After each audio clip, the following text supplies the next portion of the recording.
தமிழ்நாட்டின் உரிமைகள் தொடர்ந்து புறக்கணிக்கப்பட்டு வருவது பழைய கதை. ஆனால் புதிய ஆபத்து வாசலில் வந்து கதவை தட்டுகிறது. அதுவும் தொகுதி மறுவரையறை என்ற பெயரில் 2026ஆம் ஆண்டு மக்களவை தொகுதி மறுவரையறை மேற்கொள்ளப்பட உள்ளது. ஒவ்வொரு மாநிலமும் எத்தனை எம்பிக்களை மக்களவைக்கு அனுப்ப வேண்டும் என்பதை முடிவு செய்வதுதான் மக்களவை தொகுதி மறுவரையறை. 1976ஆம் ஆண்டில் இந்திய அரசு 42வது சட்ட திருத்தத்தை நிறைவேற்றியது. அதன்படி மக்களவையில் ஒவ்வொரு மாநிலத்துக்கும் உள்ள பிரதிநிதித்துவ தொகுதிகளின் எண்ணிக்கை மாறுதலுக்கு இடமின்றி 543ஆக நிறுத்தி வைக்கப்பட்டது. அதன் பின் 2001ஆம் ஆண்டில் 84வது முறையாக அரசியலமைப்பு சட்டம் திருத்தப்பட்டது. 2026ஆம் ஆண்டு வரை 543 மக்களவை உறுப்பினர்கள் என்ற எண்ணிக்கையை தொடர வேண்டும் என உறுதி செய்யப்பட்டது. இந்த சட்ட திருத்தம் வரும் 2026ஆம் ஆண்டோடு முடிவடைகிறது. இந்த சூழலில்தான் ஒன்றிய பாஜக அரசின் சூழ்ச்சியை நாம் புரிந்து கொள்ள வேண்டும். நாம் இருவர் நமக்கிருவர் போன்ற மக்கள் தொகை கட்டுப்பாட்டு திட்டங்களை வெற்றிகரமாக நிறைவேற்றிய பெருமை தமிழ்நாட்டிற்கு உண்டு.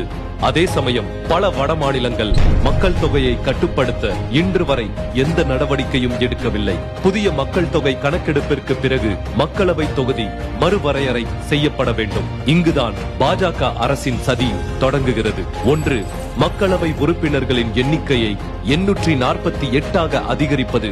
மற்றொன்று, தற்போதுள்ள 543 தொகுதிகளை மாற்றாமல் மறுவரையறை மேற்கொள்வது. இந்த இரண்டில் எதை செய்தாலும் அது தமிழ்நாட்டிற்கு பாதிப்புதான். முதலாவதாக, தற்போதுள்ள மக்களவை உறுப்பினர்களின் எண்ணிக்கையை 848ஆக அதிகரிப்பது நியாயமாக தோன்றலாம். ஆனால் உண்மை அதுவல்ல.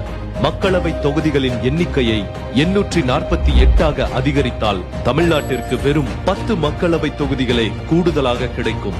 அதே சமயம் மக்கள் தொகை அதிகமாக இருப்பதால் உத்தரப்பிரதேசம் 63 தொகுதிகளையும், பீகார் 39 தொகுதிகளையும், ராஜஸ்தான் 25 தொகுதிகளையும் கூடுதலாக பெறும். இரண்டாவதாக, தற்போதுள்ள 543 மக்களவை தொகுதிகளை அப்படியே வைத்து தொகுதிகளை மட்டும் மறுவரையறை செய்தாலும் தமிழ்நாட்டிற்கு தான் பாதிப்பு.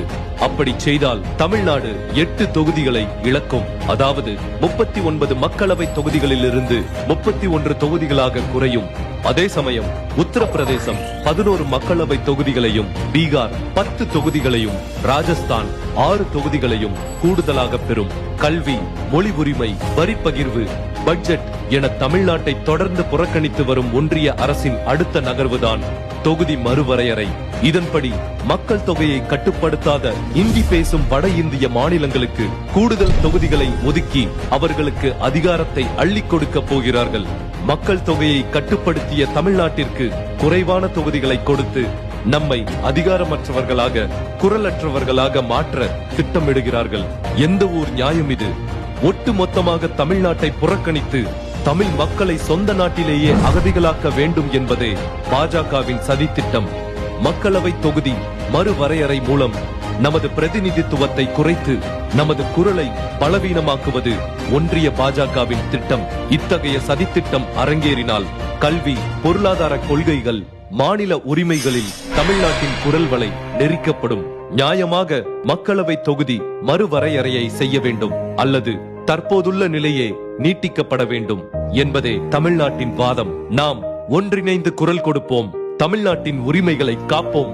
ஒன்றிய அரசின் சூழ்ச்சியை ஓரணியில் நின்று வீழ்த்துவோம்.